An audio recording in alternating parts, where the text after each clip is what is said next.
A very good morning and warm welcome to Money Sense. I'm Simon CAWDERY and I'm delighted to be rejoined this morning by the erudite Emil Kalinowski. Emil was with us a month ago but didn't have remotely enough time to continue our conversation and to finish our thoughts. And thus today we will do justice and probe even deeper into the mind that is Emil Kalinowski. Good morning. Wonderful. Good morning, Simon. Well, where do we start? Because there's a lot going on, and it doesn't seem like it, though. It's so calm. Yes, there's a lot going on, and yet it seems very calm, to use your words.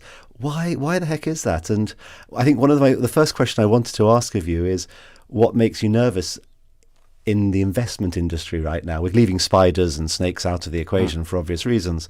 But what makes you nervous, and why are things so calm? What's your perspective? Well, just to go through the list. Just less than a month ago, Ukraine bombed the strategic nuclear bomber fleet of Russia. Does anyone remember that? The day after, nobody cared, it seemed. Yeah. I thought the markets were going to have a fit, a full-body dry heave. I thought that sort of stuff was important. And then we had that large buildup. Maybe it was all marketing, but this tremendous buildup. Military assets moving into the Middle East, aircraft carriers, support ships, bomber fleets taking, did you hear it was supposed to be a 36-hour flight to get, what kind of drink service is available on that sort of a flight? I'm guessing it's lousy. So they flew, bombed, the next day, nah. Was there any sort of, shouldn't stock markets be plunging? Didn't we have trade wars? There seem to be no repercussions to bad things. Is it because those things were not important, I suppose? They were overhyped. The damage wasn't as bad as we were led to believe. There isn't any sort of slippery slope towards an international confrontation, even bigger than we're told is taking place? Or it has a slippery slope, as in many scenarios, it takes a while to get onto the slope. It takes a while for momentum to build up. And so you could see the pebble has started to move, but it hasn't yet built up that momentum, hasn't yet hit the downward part of the slope at such a necessary speed to build up that momentum. So could we be at the very early stage whereby we start to see bad things happening at a later time than we might have historically have expected those things to happen? So I'm picturing some mountain range, the Pyrenees, and I'm imagining this just I had the Alps, but that's okay. We're in the same continent. Yeah. And the pebbles are starting to come down the rock face, and there's just now it's a rain-like sound of pebbles coming down. You know what else is? I'm hearing rumors that the Chinese president is not doing very well, that he's been out of communication for a couple of weeks. Rumors, I've heard these rumors before, but that maybe he's going to be gently pushed out, or not so gently. He's been out of touch for a while. Some reporting today, I think through Bloomberg, saying that the national security advisor or the appointee in China taking a more serious role. And these are all things that once upon a time, if one had said there were troubles in the Middle East, that would have been the catalyst for Armageddon talk. If one had said that there were going to be leadership changes in China, that would have been the catalyst for Armageddon talk. If one had said that Russia was bombing places, or the US had sent its fighter fleet to places and were dropping bombs, that would have been the catalyst for Armageddon talk in markets. And yet markets have either blissfully unaware of these things happening, and perhaps in today's day and age that seems slightly unexpected, gone to the beach. Perhaps we have had some lovely hot weather around the world, and so perhaps people are tanning, or perhaps actually the historical response mechanism to bad geopolitical news was wrong. And actually the correct response mechanism to geopolitical news is to not care. Perhaps that's the right analogy now. Maybe it has something to do with the falling U.S. dollar. Apparently the dollar has fallen 10% this year, and perhaps that's why stock markets are up. They're not really up. They're just revalued for the dollar being higher. Maybe that might be something. What else? I don't have the answers here, but go on. Passive investment flows, continuous passive investment flows. As long as people are working in the United States and around the world, some money is being redirected into the market automatically, no matter, and you're buying without any price discovery. You're just buying this basket. Well, that's a really interesting sort of philosophical question as to if the majority of the market, which is correct to say nowadays, is of a passive style, and that means you indiscriminately buy everything that's in an index, the S&P 500, you buy those 500, irrespective of how good or bad those companies are, because you're not doing any primary research to identify, then because of the flow of money argument, to your point, people are putting money into their retirements, which go into these indices.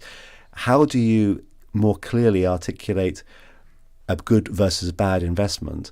And in a market crisis, well, passive investors are still buyers because they still have money to deploy. Now, they might be changing their weightings because of certain changes going on, but there's still a net positive flow of capital into markets. Now, in the long run, that's probably a good thing for the economy if people are putting capital into productive uses. But the question is it always productive, I suppose? Well, most recently, I would say it is not. If debt to GDP is accelerating fast, yes, that indicates that we're building more debt than is productive. Because if the debt was self-extinguishing, if it paid for whatever we're investing in, and it expanded GDP, then debt to GDP would be falling. So I would say, no, we're not being productive with our uses. We've probably over-financialized the economies in the United Kingdom and in the United States and in the West, with exceptions perhaps of Canada and Australia for mineral purposes. And perhaps that's the big sea change that we're seeing with these trade disputes, trade wars, is that the East, China, India, they have decided to industrialize their economies, and that's been their productive use for a while, but then it's not been productive recently as well. I think there's just going to be a great rebalancing. So at some point, let's call it the 1980s, at the end of the 1970s, the West started to hyper-financialize, China started to industrialize, but you can go too far. And so both the West and China have gone too far. China has 10 high-speed railroads to the nearest bus stop, so they've over-industrialized. And America and the United Kingdom, how does the United Kingdom make any money? Through real estate values appreciating. That's not right? It's as absurd as having 10 high-speed rail stations to the nearest United Kingdom ice is cream building a parlor. high-speed rail line. I've heard about that story. What a disaster, right? Yeah. But yes, so the point being, It may not get to where it's supposed to. It's gone too far. Which is perhaps a metaphor for the economy. And in California as well. Yeah. So it's gone too far in both systems. There's going to be a rebalancing, and maybe that's what all these trade negotiations are really about, is to come to terms with this rebalancing and to hopefully do it in a controlled manner before it happens in an uncontrolled But that sort of manner. That point makes the presumption, I think, that politicians know best, that the government knows best how to organise a rebalancing. And I thought the one thing we had learned over perhaps the last 40, 50 years was governments aren't terribly good allocators of capital. Governments aren't terribly good at making top-down decisions as to what's good for the economy. And in your argument... In the last how many years did you say? I just said 40 because that's just... Well, that's very specific, though, because that would be the length of the age that we're in. Yep. The liberalization period, the laissez-faire period, the Thatcher-Reagan correction to going too far the other direction. And now we've gone too far, Reagan, Thatcher, laissez-faire, and now we're coming with government who in previous eras would be called trust busters, right? And so the free market can go too far, and one company has become overpowerful, and now government must come in and break up.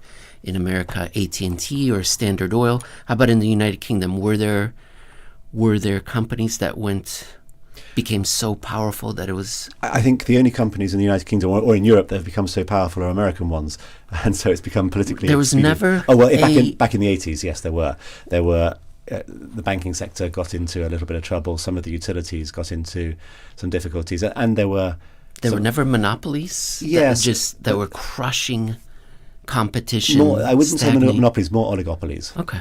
So there were like the power station or the gas suppliers, the BP, Shells, they were considered part of an oligopoly. Well, I guess they still are in the sense of OPEC as an oil industry. So the other thing, though, if I can sort of twist the conversation slightly, debt, because you mentioned this, and I still haven't got my head around the point that back in the financial crisis, and I've lost track of which year. Which one? Well, exactly. Back in the debt financial crisis when... Which one? Well, I think it was... 2007. Was it 2007, 2008? 2007, Yeah. 2009. When I remember typing away at my spreadsheets and drawing a graph of Italy's debt to GDP, Spain's debt to GDP, Greece's debt to GDP. That's 2011 to 2012. That one. Okay. So I remember putting these graphs together, and I was looking at them, and everyone else was looking at the same sort of data and going, well, these are too high. You can't have 140% of debt to GDP. How naughty you are, Greece. How naughty you are, Italy. How naughty you are, Spain. Obviously, things are going to go wrong. And for Greece, it did go a bit wrong. They needed to reorganise. For Portugal, it went a bit wrong. For Italy, they had to make some changes. And fast forward, where are we? 15 years from there. And we are in a situation where the US's debt to GDP is exactly the same level, which we said was completely and utterly unsustainable for many other countries. But it's not completely and utterly unsustainable. No one's saying that today. Everyone is saying, well, we can do more. We can make this worse. We can make this problem much worse. We can have another couple of trillion onto it. What's going on there? Your favorite topic. Bitcoin. Cryptocurrencies. I believe that you are correct, and dare we presume that the authorities in America know that this problem is on the horizon, they want to do something about it. That would be extending them a lot of credit. But let us defining what the authorities are. The government, the Trump administration, the Treasury Secretary, and so forth. Let us assume they are concerned, as you are, that you've been speaking to them, you've been advising them, and what they have decided to do is to pursue cryptocurrencies, stablecoins, the Genius Act. Have this has come across your newswire. The Trump administration is pursuing, they've even talked about building a Bitcoin or a cryptocurrency strategic reserve, like their oil reserve, like their gold reserve. And so the question may be, why? Is it because they know what they're doing? Is it because they want to get rich? Maybe. Or, if we were generous, we could say that they are worried about debt, and what better way to take care of having too much debt by broadening the market of people that are eligible to buy that debt. And that's what you can do with Tether, which is, or these stable coins. We don't have to talk about Tether specifically, but stable coins, which, if I understand correctly, the Genius Act, which is an acronym, said these stable coins must be backed 1-to-1 with U.S. Treasury securities or cash. Now, around the world, imagine how much money, illegal, illicit, sanctioned, or perhaps worried about, none of those, but nonetheless worried about what's happening in their own country, may flow into Tether, and you don't have to do it through the banking system. And now look at all this new demand that the Trump administration has created for their debt, because the coin has to be backed by American debt, and Iran, Argentina, India, Bangladesh, Russia, illicit drug dealers, whatever it is. Now they're going to be buying Tether to get out of whatever currencies and banking systems they're in. There you go. You have solved there's too much debt problem, because now you've got a whole bigger market. Side of the equation. You've changed the demand side. Well, since you brought it up, cynical? No, conspiratorial? No, well, perhaps, but you have brought up the crypto word, and so I will raise you crypto with a crypto question, because this has been mulling at the back of my mind. When I studied economics, and a few years ago, let's not talk precisely how many, one of the things we talked about was the importance of money supply and the way that you control the price level in an economy, because inflation is generally considered a bad thing, and you want to have a certain amount of money supply in order to facilitate the cogs of the economy, but not too much so that people go out of control. Federal Reserve, or the Bank of England, or the Bank of Canada, or the Royal Bank of Australia, those are all the central banks are all set up in order to control the money side of the equation through the interest rate mechanism. And one thing that intrigues me is, if we go down a path of crypto assets, how influential or how much influence do central banks lose, because part of their influence is controlling a rate, an interest rate associated with something that is printed by them, money. On the other hand, if a lot of transactions happen outside of central bank control, where do the automatic stabilizers, because that's what they're sort of assumed to be, that the central bank automatically stabilizes through interest rate changes. How do those work, or how do they not work, and what are the implications for economies? I think it's not an accident that this method would devalue or defang the central banks, because it's the populace who are in control, right? In the United States and in many places around Europe, they're trying to gain control. And this would take that power, some power away from them. And who would it put power in the hands of? The Treasury Department, at least in the United States. Yeah. The politicians. And it's ironic, because I think it's only been, well, in the US it's been a little longer, but in other countries, independence of central banks has been a relatively hard-fought recent victory. The idea being, and to spare people the long economics lesson, but the idea being that, shock, you can't necessarily trust politicians to do the right thing for the economy in the long run. Yes. Therefore, you take away their ability to manage interest rates so that the long-run economy is managed better. They can still do crazy things on the fiscal side for short-run volatility, but this has a long-run economic benefits to an economy by having an independent central bank. Now the popular argument is, that was considered a popular argument to take that out of politicians' hands. That was agreed generally around the world. But in a very short period of time, you're right, the argument has been sort of switched a little on its head and say, well, why do we not have democratic control over interest rates? And that's a peculiarity to me. Well, I would blame the central bankers for messing up. I remember in late 2005, Mr. Ben Bernanke, who'd, I don't remember the title of his book, but it was grandiose, something like self-aggrandizing, the hero of our time, or it was something very pompous. You're just bitter because that was going to be your biography, wasn't it? Yes. Yes. And so he said, I saved the system. Ben Bernanke, American central banker who navigated the 2007-2009 global financial crisis. But in late 2005, he gave a speech to Milton Friedman and Anna Schwartz, two American economists who gained a lot of fame, and it was his birthday. And he said, we learned your lesson. We read your book, both of your books, and you guys were right. The Fed did mess up last time. And and he said this is verbatim, we won't let it happen again. 2.5 years later, the greatest financial crisis in 4 generations. And it was on his watch. And he said, we'll never let it happen again.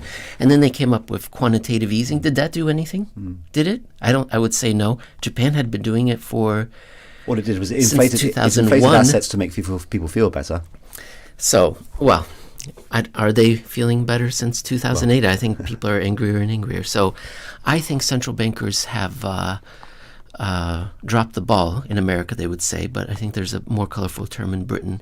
And so it's simply natural that now the politicians will say, well, are we going to continue with what these guys are doing?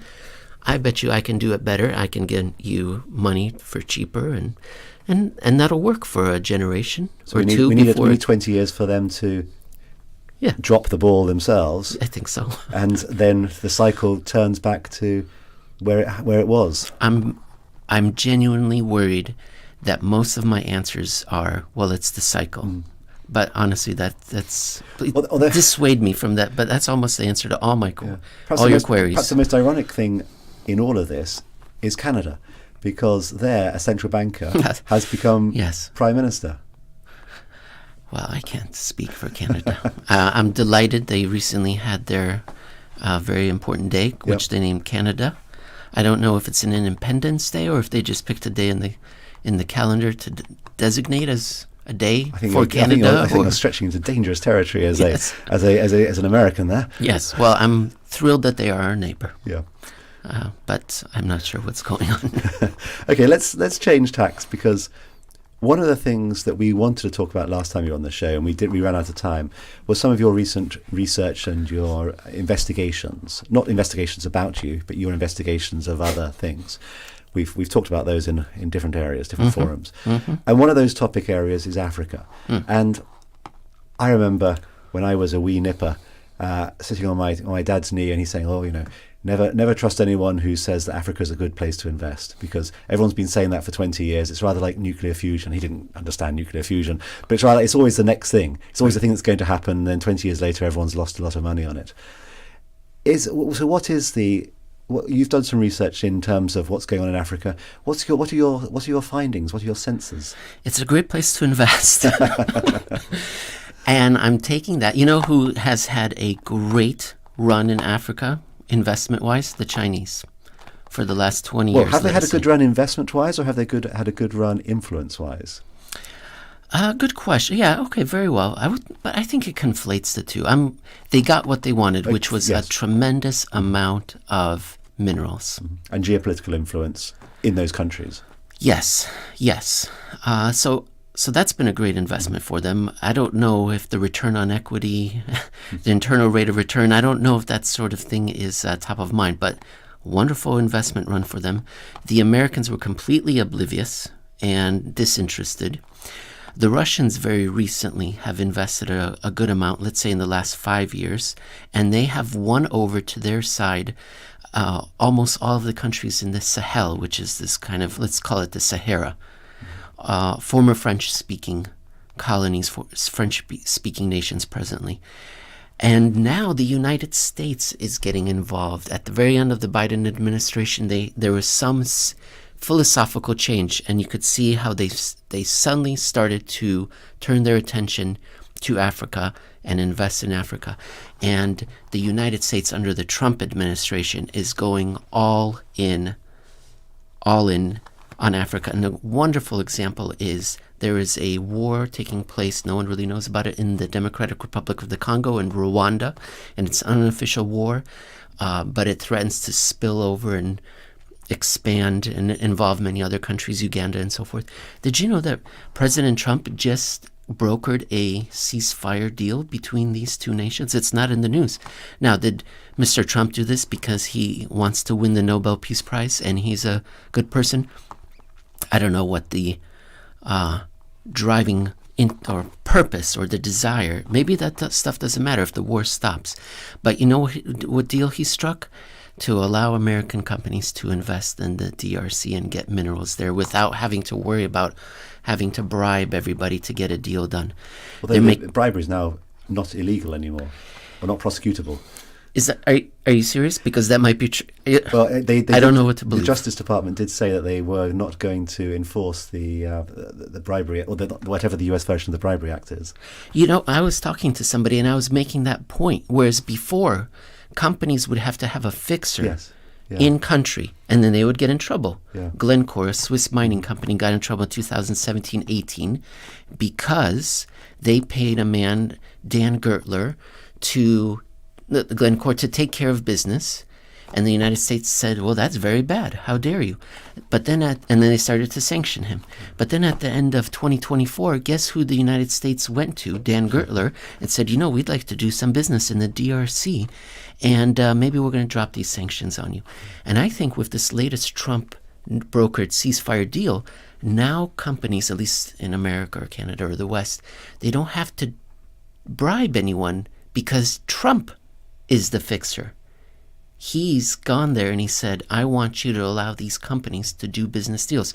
So generally speaking now, I think there's going to be a lot of mineral and infrastructure investment in Africa, and the United States is getting very involved and wanting to win back influence in the Sahel from the Chinese and the Russians in sub-Saharan. I flipped that around, but we're running out of time, so you jump in. No, we've still got time. Don't worry.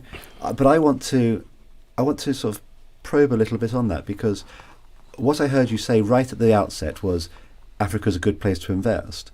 But then through the narrative, I heard the inference I got was actually it's a good place. It's a necessary place to invest for countries in order to have the minerals that they think they need to compete in the new world, the world of AI and the world of precious certain metals being necessary for semiconductors, etc., etc.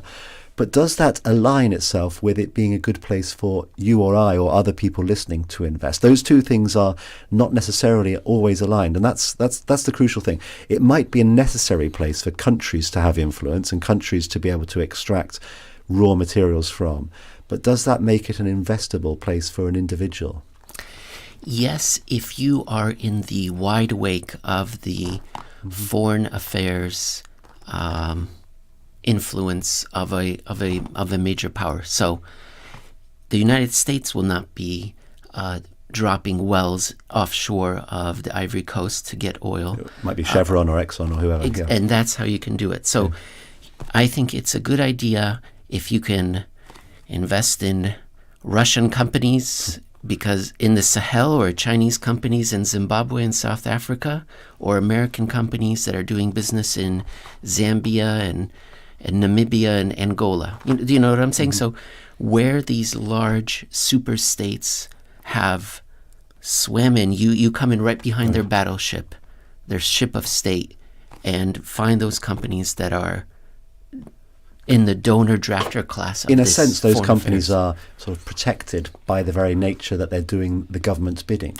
Yeah, if these companies went in on their own, I would be very worried. Yeah. I think they need to be behind Mama's skirt or underneath Mama's skirt, wherever it is that you hide. And are there? You mentioned a few countries there. Are those the ones that you're? Because of the raw material, is the reason you mentioned those because they have certain raw materials and minerals that are not found elsewhere in the world, or is it because they're the first ones that people are attaching interest to, or are there other reasons for those? Those are somewhat random. That just I happen to have a little bit of background on. I'm sure there are other countries. I didn't look into Guinea, but I know they're chock full of aluminum. I didn't look aluminium, just for the record. Oh my gosh, you're right. I like it. That sounds much more sophisticated. Aluminium. Yes. Well, there is a whole Tin background cans. to this. So the International Union of Practical and Applied Chemistry has a definition for metals which ends in IUM. So the American version is actually just a spelling mistake over the history of. Anyway, won't bore you with that. The apparels industry, there's a lot of textile manufacturing that can be done and is being done. I heard that was being done in Ethiopia. So there are other countries where it used to be in Bangladesh, it may still be in Bangladesh. But generally, yes, so it doesn't have to be just minerals, textiles, just such with and such. with the 45 seconds left on this topic, do you foresee the potential? There's a lot of what you said there was Russia was going in there, China is going in there, now the US is going in there. Without over worrying, those are all the three big powers militarily. And could Africa be the hotspot for a future confrontation over these raw materials that they are all so desperate to get their hands on and be controlling of? Well, I think it's taking place right now. In the Sahel, the Russians and Islamic militants and I'm certain unofficial Western powers are fighting a proxy war. The war between Rwanda and the DRC, it really got going towards the end of the Biden term. And I'm wondering if Western powers were supporting the Rwandans in order to bring the two parties to the table to encourage the DRC to come to the power. So I think it's taking place covertly already. Interesting. Well, look, with that covert message told to us, Emil, thank you very much for joining us. It's been an absolute pleasure for exchanging your ideas and exploring such a wide range of topics. So thank you again for joining us. It's a pleasure. And finally, as a reminder to all our guests, thank you for joining us. Thank you to all our listeners and viewers. Thank you for joining us. If you have any questions, email us at moneysense@cfakman.ky. Otherwise, please do rejoin Money Sense in 2 weeks' time.